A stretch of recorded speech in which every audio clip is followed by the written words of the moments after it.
Hello everyone, आज हम करेंगे क्लास 4th की जो आपकी हिंदी की बुक है उसका चैप्टर नंबर 6 जयपुर से पत्र। तो ये हम करने वाले हैं, साथ में इसके क्वेश्चन आंसर वगैरह सब करेंगे। पूज्य पिताजी, सादर प्रणाम। परसों रात को हम सकुशल जयपुर पहुंच गए। हमारी यात्रा बहुत अच्छी रही। अध्यापकों ने हमारा बहुत ध्यान रखा और यहाँ मौसम भी बहुत अच्छा है। तो ये जो है बच्चा अपने पिताजी को, अपने पापा को, फादर को लेटर लिख रहा है कि ये लोग कहाँ पहुँच गए हैं, जयपुर पहुँच गए और सकुशल यानी कि बिल्कुल ठीक ठाक पहुँच गए हैं और उनकी यात्रा भी बहुत अच्छी रही और अध्यापकों ने इनका बहुत ध्यान रखा और यहाँ मौसम भी अच्छा है। तो अपने बारे में ओवरऑल ये बता रहा है। कल सुबह जलपान करके हम सब लोग जयपुर की सैर के लिए निकले। सबसे पहले हमने हवा महल देखा। हवा महल के पास ही जंतर मंतर है। यह वेधशाला का निर्माण, इस वेधशाला का कौन सा है, जंतर मंतर वाली वेधशाला, जैसे डॉक्टर के लिए होता है ना, हॉस्पिटल होता है, उसी तरह से ये थी, का निर्माण राजा सवाई जयसिंह ने करवाया था। हमने घूम घूम कर जंतर मंतर देखा। इसके बाद हम रामनिवास बाग गए। यहाँ एक अच्छा कला संग्रहालय है। यह दर्शनीय है, यानी कि इसको देख सकते हैं, बहुत अच्छा है। संग्रहालय में जयपुर के राजा महाराजाओं के कपड़े, अस्त्र शस्त्र और उनके चित्र रखे हुए हैं। जयपुर से लगभग 14 किलोमीटर की दूरी पर आमेर का दुर्ग यानी कि आमेर का किला भी है। यह बहुत पुराना और बड़ा है। आमेर में शीश महल देखने योग्य है। तो आमेर में कौन सी चीज़ें दर्शनीय है, दर्शनीय मतलब देखने योग्य है, शीश महल। शीश महल के पास ही शिला देवी का मंदिर है। तो शिला देवी नाम का कोई देवी होंगी जिनकी वो पूजा करते थे, वो मंदिर भी वहीं है। मंदिर में दर्शन के बाद हम नगर वापस आए। रात को हमने राजस्थान के लोक नृत्य देखे, यानी कि जो वहाँ पे बहुत टाइम से चले आ रहे हैं, जो फोक डांसेस आप बोल सकते हैं, वो देखे। फिर राजस्थान का विशेष व्यंजन दाल बाटी चूरमा खाया। आज दोपहर पश्चात हम झीलों के नगर उदयपुर जाएंगे। अगला पत्र उदयपुर से लिखूंगा। देखो, लिखूंगा बाद में लिखेंगे ना, तो उदयपुर अभी गए नहीं है, अब ये जयपुर के लिए है। जयपुर वाला लेटर इन्होंने लिख के भेज दिया कि जयपुर में क्या क्या देखा। अब उदयपुर जाएंगे तो उसके बाद वहाँ से लेटर लिखेंगे। माता जी को मेरा प्रणाम और लता बहन को बहुत प्यार। आपका पुत्र अमर। तो बच्चे का नाम क्या है, अमर। तो इस तरह से हमेशा लेटर लिखना होता है। अभी हमने चैप्टर पढ़ा जयपुर से पत्र। अब उसके क्वेश्चन आंसर, न्यू वर्ड वगैरह वो सब करेंगे। सबसे पहले हम देख लेते हैं उसका सारांश कि चैप्टर में क्या था। यह पाठ एक पत्र के रूप में लिखा गया है, लेटर था ये। विवरण है जिसमें अमर नाम का एक छात्र अपने पिता को जयपुर भ्रमण के अनुभव के बारे में लिखता है। तो वो क्या है, ट्रिप के लिए गया था अपने दोस्तों के साथ या जैसे भी, तो अपने पिता को जो है पूरा बता रहा था कि हमने क्या क्या वहाँ पर देखा। अमर अपने शिक्षकों और साथियों के साथ जयपुर की सैर पर गया। वह बताता कि यहाँ यात्रा सुखद रही। अध्यापकों ने सभी का अच्छे से ध्यान रखा और वहाँ का मौसम भी अच्छा था। जयपुर में उन्होंने कई ऐतिहासिक और दार्शनिक स्थलों की यात्रा की, जैसे हवा महल, जंतर मंतर, रामनिवास बाग और आमेर का किला। अमर ने संग्रहालयों में राजाओं के कपड़े, अस्त्र शस्त्र और चित्र देखे। आमेर में शीश महल और देवी मंदिर के दर्शन किए। रात में उन्होंने राजस्थान में के लोक नृत्य देखे और प्रसिद्ध व्यंजन दाल बाटी चूरमा का स्वाद लिया। अमर अपने पत्र में यह लिखता है कि वे अगले दिन उदयपुर चल जाने वाले हैं, जिसे झीलों का नगर कहा जाता है, और वहाँ से वह अगला पत्र लिखेगा कि वहाँ क्या क्या देखा। इसमें जो है मेनली क्या है आपके लिखने की, कि आपको पत्र कैसे लिखना है, कैसे नहीं लिखना है, क्या क्या चीज़ें आप लिख सकते हो, वो सब इस चैप्टर में है। तो सबसे पहले आपके नए शब्द। नए शब्द में है सबसे पहले संग्रहालय, वस्तुएं एकत्रित कर रखने का स्थान, अजायब घर या प्रदर्शनी। विद्यालय, पाठशाला जहाँ पढ़ाई होती है। विज्ञानालय, विज्ञान संबंधी कार्यों का स्थान, ठीक है, प्रयोगशाला बोल सकते हैं। राजमहल, राजा के रहने की जगह। निवास स्थान, महल, दर्शावली, देखने योग्य जो जगह है वो पर्यटन स्थल। लोक नृत्य, लोगों द्वारा किया जाने वाला नृत्य, पारंपरिक नृत्य। दूरदर्शन, दूर से देखने का साधन, टीवी या टेलीविजन। पत्राचार, पत्रों के माध्यम से वार्तालाप बात जो होती है, चिट्ठी व्यवहार या पत्र व्यवहार। पर्यटन, घूमने फिरने की क्रिया, भ्रमण, यात्रा, सैर। उपहार, भेंट, तोहफा या फिर नजराना। अब आते हैं कुछ क्वेश्चन बातचीत के लिए। आपको घूमना कैसा लगता है? अब सबका आंसर देखो, सब में अलग अलग होगा। मुझे घूमना बहुत अच्छा लगता है। नए नए स्थानों को देखना, वहाँ की चीज़ों को जानना और घूमने के दौरान मज़े करना मुझे बहुत पसंद है। अगर आपके आसपास कोई ऐसा स्थान है जहाँ बाहर के लोग घूमने आते हैं, बाहर से आता है कोई भी, तो उसके विषय में बताना है। सो मेरे आसपास एक बड़ा मंदिर है जहाँ दूर दूर से लोग दर्शन करने आते हैं।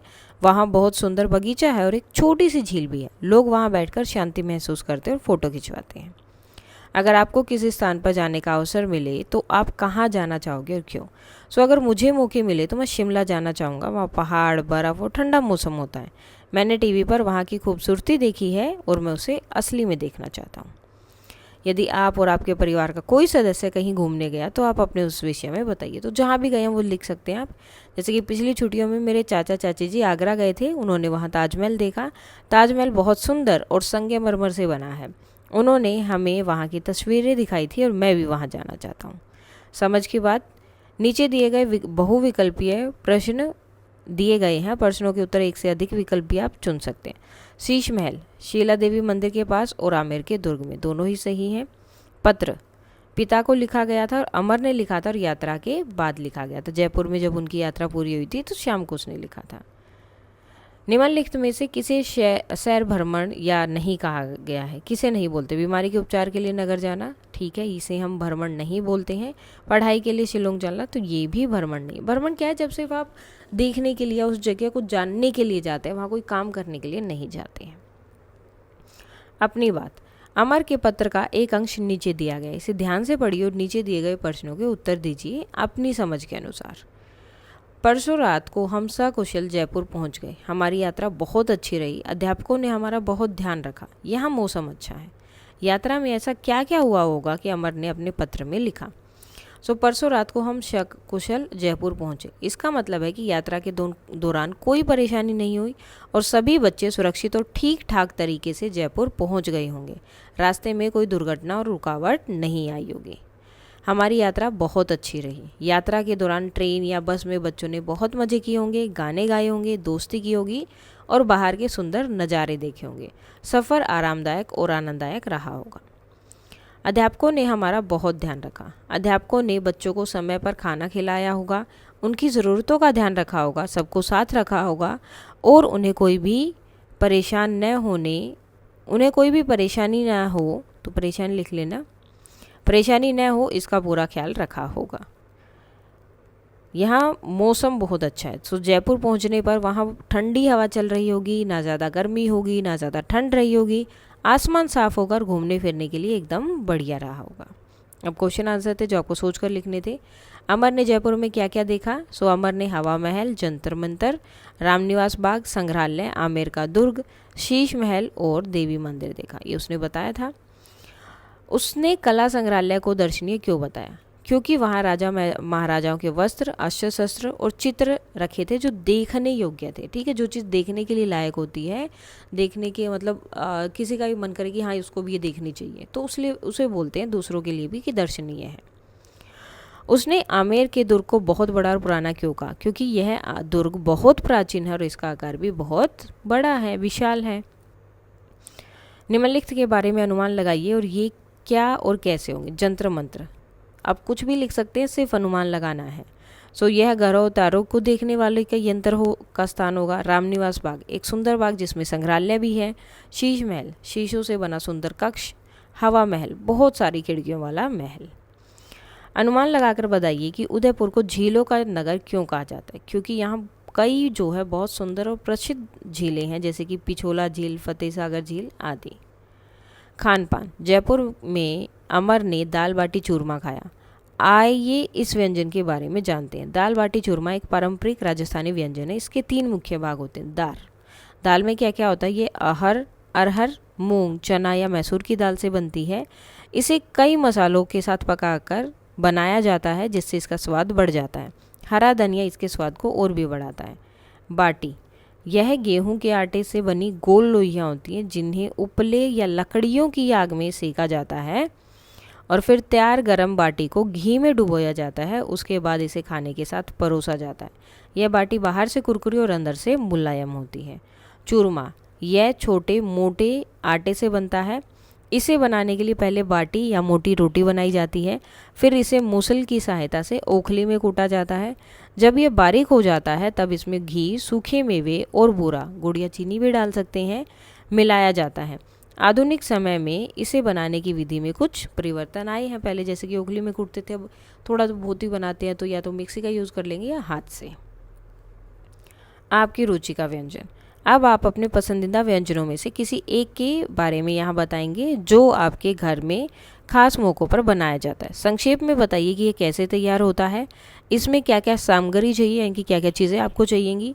उपला, जैसे कि गोईठा या कंठा भी कहा जाता है, गाय या भैंस के गोबर से बनता है, एक पारंपरिक ईंधन है। इसे गोबर को हाथ के आकार देकर, मतलब हाथ से इसको बनाया जाता है, अलग सी शेप एक दी जाती है और फिर इसको धूप में सुखाया जाता है।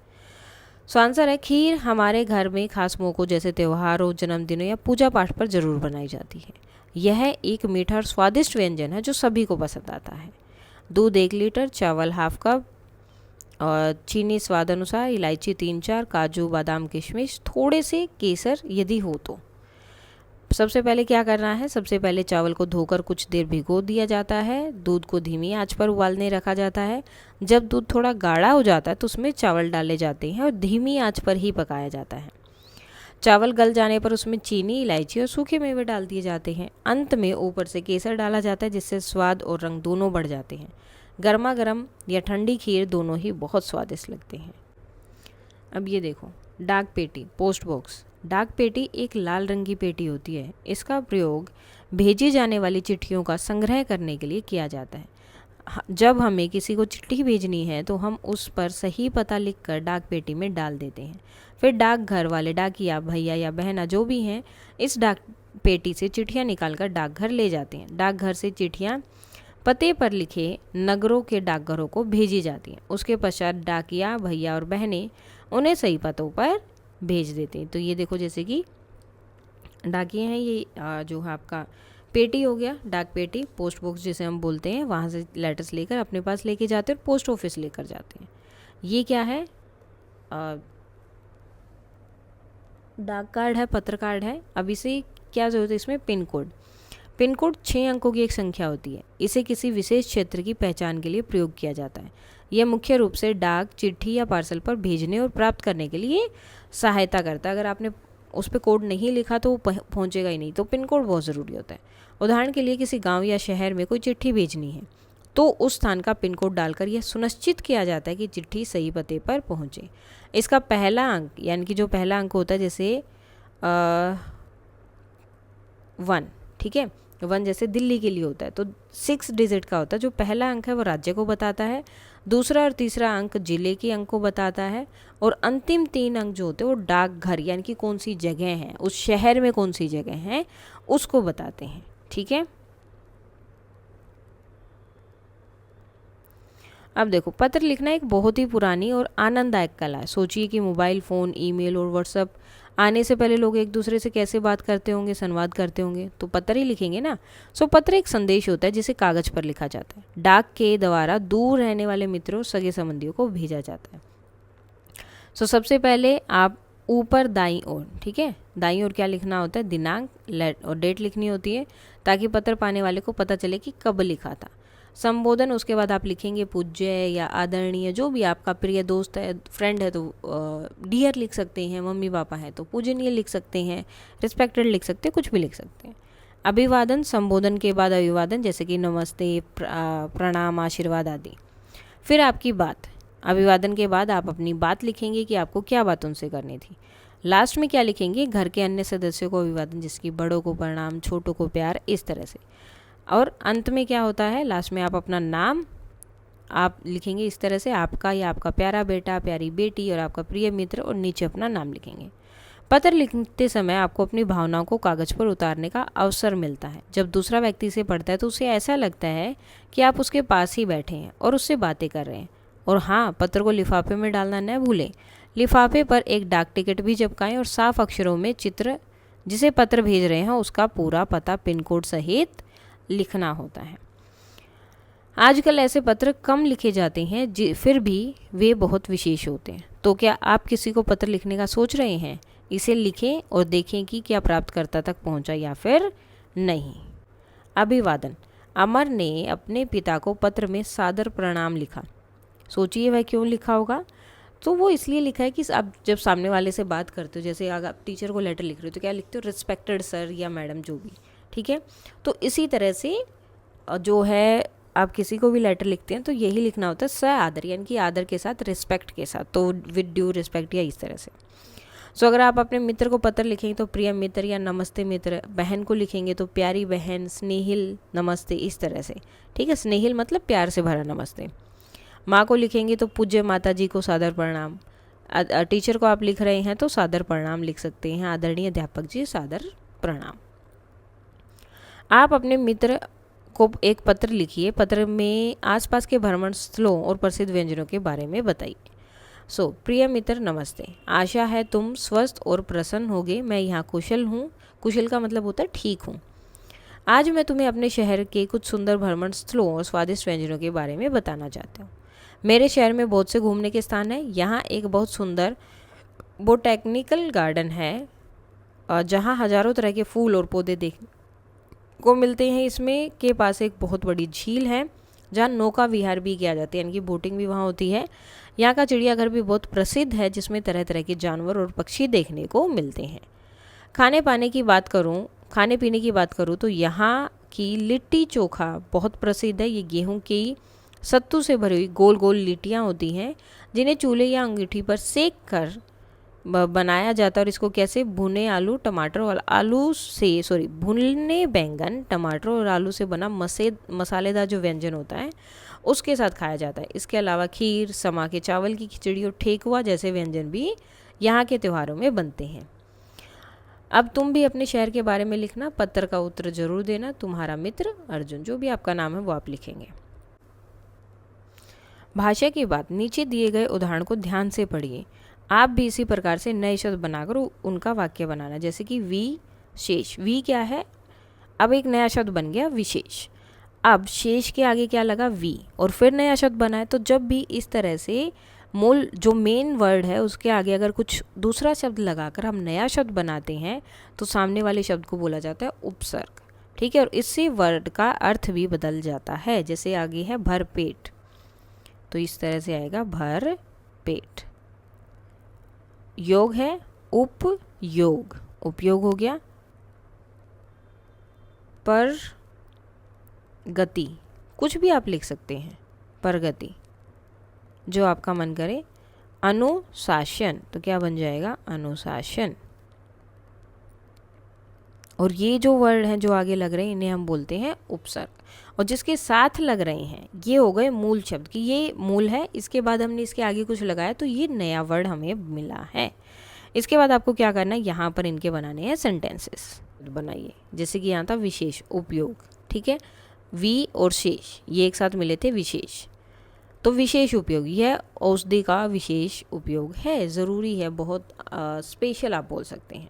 शासन, नियम, शासन नियम, अब इसका क्या होगा, हमें शासन के नियमों का पालन करना चाहिए। योग शक्ति, योग शक्ति, योग करने से योग शक्ति बढ़ती है। पेट और दुख, पेट दुख, अधिक मिठाई खाने से पेट दुख हुआ, यानी कि पेट में दर्द हुआ। अनुआदेश, तो यहाँ अनुशासन लिखा है तो अनुआदेश भी आप लिख सकते हैं। स्कूल में अनुशासन ज़रूरी है। नीचे दिए गए वाक्यों को ध्यान से पढ़िए। हमें घूम घूम कर जंतर मंत्र देखा, अब इन्हें आगे बढ़ाई। तो हमने झूम झूम कर नृत्य किया, हम कूद कूद कर खेले, हमने उड़ उड़ कर पतंग उड़ाई, हमने दौड़ दौड़ कर मैदान पार किया। तालिका को ध्यान से पढ़ना है और पूरा करना है। जो कार्य बीते समय में पूरे हो गए। तो हमारी यात्रा बहुत अच्छी थी, हमने ताजमहल देखा, यात्रा पूरी की, पत्र लिखा। जो अभी हो रहे हैं, मैं गीत गा रही हूँ या गा रहा हूँ, अभी कर रही हूँ, ठीक है। मैं पढ़ाई कर रहा हूँ, वह खेल रहा है, हम बातें कर रहे हैं। जो काम अभी कर रहे हैं। जो कार्य आने वाले समय में होंगे, हम सब परिवार कल घूमने जाएंगी, अभी नहीं गए हैं, जाएंगी, ठीक है। हम कल यात्रा पर जाएंगी, मैं कल पत्र लिखूंगा या मैं लिखूंगा, मैं अगली बार जयपुर जाऊंगा। तालिका में ध्यान से पढ़कर उपयुक्त वाक्य लिखिए। तो अब यहाँ पर जो है हमें इनको ढूंढना है, ये सारे वर्ड, जैसे कि कला, उदयपुर, जयपुर, राजा, जंतर मंत्र, बाटी, जयसिंह, हवा महल, दाल, आमेर, चूरमा। ठीक है, ये सारे वर्ड जो यहाँ दिए हैं वो हमने यहाँ पर लिख दिए हैं।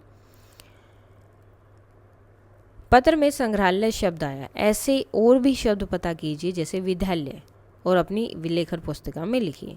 तो विद्यालय जहाँ पढ़ाई होती है, ठीक है, मैं रोज़ सुबह अपने विद्यालय समय पर जाता हूँ। संग्रहालय जहाँ वस्तुएं संजोकर रखी जाती हैं। 1 मिनट ना। दिल्ली के राष्ट्रीय संग्रहालय में कई पुरानी वस्तुएं हैं। चिकित्सालय जहाँ इलाज किया जाता है, बीमार पड़ने पर हमें चिकित्सालय जाना चाहिए। पुस्तकालय जहाँ पुस्तकें रखी जाती हैं, हमारे विद्यालय में एक बड़ा पुस्तकालय है।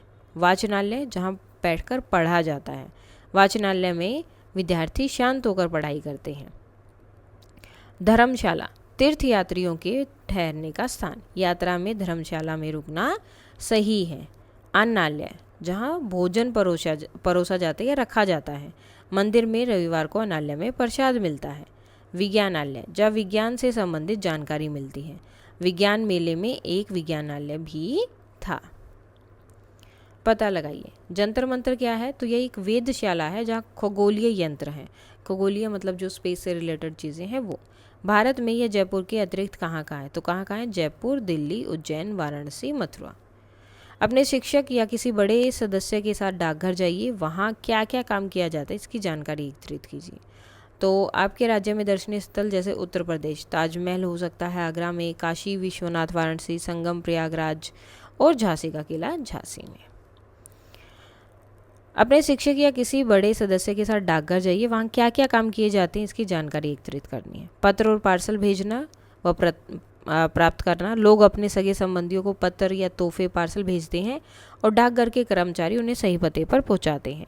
मनी ऑर्डर या मनी ट्रांसफ़र भी होता है। डाकघर के माध्यम से लोग एक दूसरे को पैसे भी भेज सकते हैं, और पहले मनी ऑर्डर से पैसा भेजा जाता था, अब ऑनलाइन ट्रांसफ़र की सुविधा है। बचत खाता और बचत योजनाएं, डाकघर में बैंक की तरह ही बचत खाता खोला जा सकता है। वहाँ कई तरह की बचत होती है जैसे कि सुकन्या समृद्धि योजना, वरिष्ठ नागरिक योजना आदि। डाक टिकट, लिफाफे और पोस्ट कार्ड मिलना, डाकघर में विभिन्न प्रकार के डाक टिकट, लिफाफे और पोस्ट कार्ड खरीदे जा सकते हैं।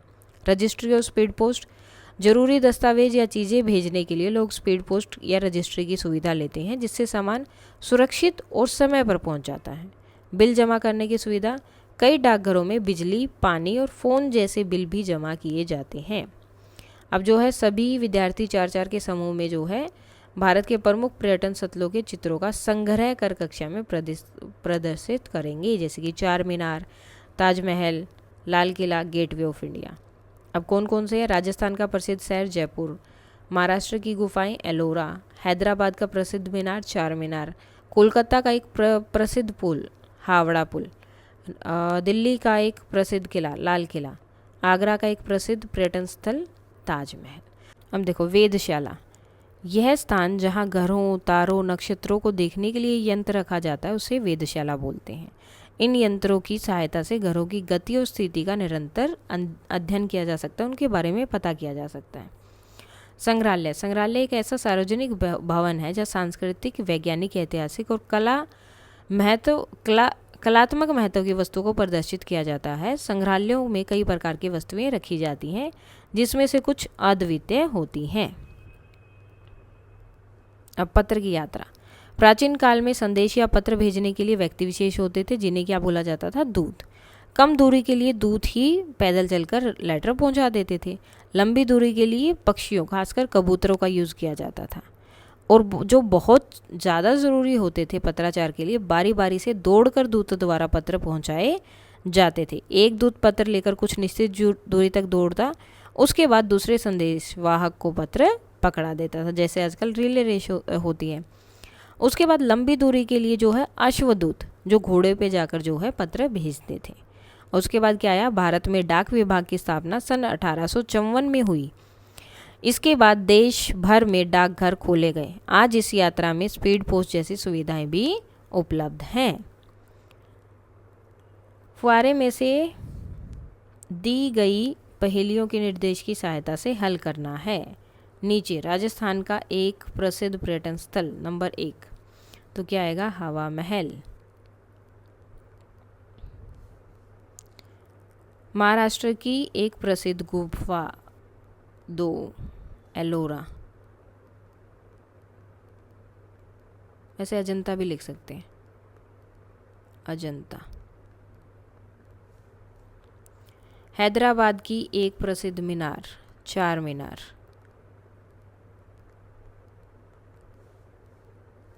कोलकाता का एक प्रसिद्ध पुल,